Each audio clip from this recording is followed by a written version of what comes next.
Digital act এটা যাতে অপপ্রয়োগ না হয়, কোনো সাংবাদিক যাতে এখানে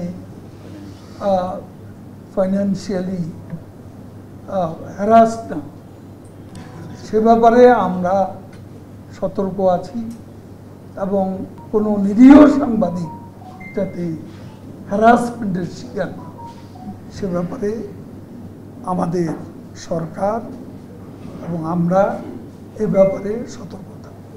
সাংবাদিকতার নামে, সাংবাদিকের নামে লেখা নেই, পড়া নেই, সাংবাদিকতা বুঝে না, ধারে কাছেও নেই, এমন অনেকে, এগুলোকে মফস্বলে গিয়ে দেখি সরকারি অফিসে বসে থাকে। সারা ঢাকায়ও এই অবস্থা আছে, কিছু কিছু অফিস আমারও আছে, সেখানেও এই উপদ্রবটা আছে।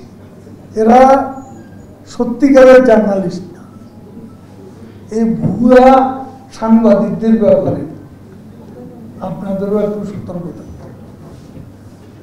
সাংবাদিকতার নামে ভুয়া লোকজন যাতে এই মহান পেশাকে যাতে অসম্মানিত করতে না পারে, এখানে যেন সাংবাদিকতার নামে অপসাংবাদিকতার